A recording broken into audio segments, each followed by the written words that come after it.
অসম আদিবাসী ছাত্ৰ সন্থাৰ উদ্যোগত তথা শোণিতপুৰ জিলা সমিতিৰ সহযোগত শ্বহীদ নগৰী ঢেকীয়াজুলি ত্ৰিমূৰ্তি ভৱনত নৱম দ্বিবাৰ্ষিক অধিৱেশন 8 আৰু 9 আগষ্টত অনুষ্ঠিত কৰাৰ সিদ্ধান্ত গ্ৰহণ কৰা হৈছিল। যিহেতু আমাৰ প্ৰদীপ নাগ, আমাৰ জাতীয় নায়ক প্ৰদীপ নাগৰ মৃত্যু হোৱাৰ পিছতে 11 মে'ত গুৱাহাটীত আমাক ৰেজেন হৰক ভাৰপ্ৰাপ্ত সভাপতি আৰু দেৱেন ওৰাঙক ভাৰপ্ৰাপ্ত সম্পাদক হিচাপে দায়িত্ব দি 3 মাহৰ কাৰণে তেওঁলোকে দায়িত্ব দিছিল আমাৰ কাৰ্যনিৰ্বাহক সমিতিয়ে, আৰু 8 আৰু 9 আগষ্টত অধিৱেশন কৰাৰ সিদ্ধান্ত গ্ৰহণ কৰিছিল। সেই মৰ্মে আমি 8 আৰু 9 আগষ্টত ইয়াত অধিৱেশন অনুষ্ঠিত কৰিলোঁ। আৰু 8 তাৰিখে আমাৰ আচাৰ পতাকা উত্তোলন, শ্বহীদ তৰ্পণ, প্ৰতিনিধিৰ নাম পঞ্জীয়ন আদি কৰি এই কাৰ্যসূচীবিলাক হ'ল। তাৰপিছত আমাৰ প্ৰতিনিধি সভালৈ প্ৰতিনিধি সভাত আমাৰ পুনৰবাৰ ৰেজেন হৰ ডাঙৰীয়াক সভাপতি আৰু মোক দেৱেন ওৰাঙক সাধাৰণ সম্পাদক হিচাপে লৈ 41জনীয়া আচাৰ এক শক্তিশালী সমিতি আগন্তুক 3 বছৰৰ কাৰণে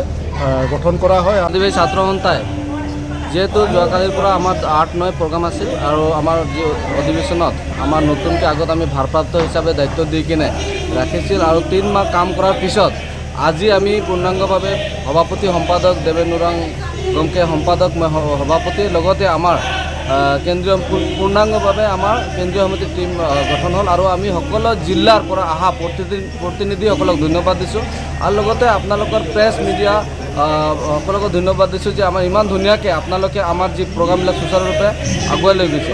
কিন্তু আজি বিশ্ব আদিবাসী দিৱসত আমি একগোট হৈছোঁ আৰু বিশ্ব আদিবাসী দিৱসত এইটোৱে অসম চৰকাৰক আৰু ভাৰত চৰকাৰক ধিক্কাৰ দিছোঁ, য'ত নেকি আমাৰ আদিবাসীসকলে অল ইণ্ডিয়াত জনজাতিকৰণ হয় আৰু অল ইণ্ডিয়াত আদিবাসীসকলে উৰা মুণ্ডা চান্তাল খাৰিয়া হ ভিল যিমান আছে ইহঁতে জনজাতিকৰণ, কিন্তু আজি অসমৰ আদিবাসীসকলে কিয় OBC চাৰ্টিফিকেট, ইয়াতো আদিবাসীসকলক OBC আমাৰ যি কাষ্ট চাৰ্টিফিকেটত লেবাৰ ট্ৰাইব এনেকুৱা কিয় দিয়ে আমাক?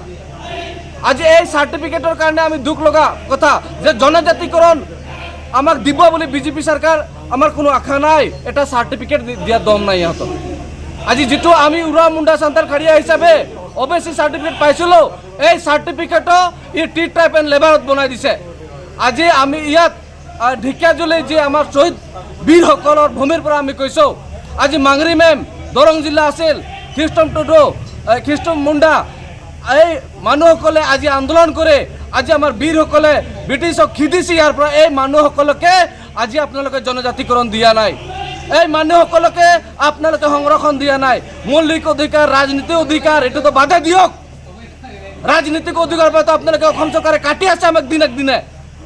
আজি পঞ্চায়ত পৰ্যন্ত আপোনালোকে বিধানসভা ইলেকশ্যনত ভাগ ভাগ কৰি দুনিয়াৰ আমাৰ আদিবাসী ভাগ কৰি সমষ্টিটো ভাগ কৰি আপোনালোকে পাৱাৰ ল'বৰ কাৰণে যি ষড়যন্ত্ৰ কৰিছে, এইটো কিন্তু বিজেপি চৰকাৰক আমি ধিক্কাৰ দিছোঁ।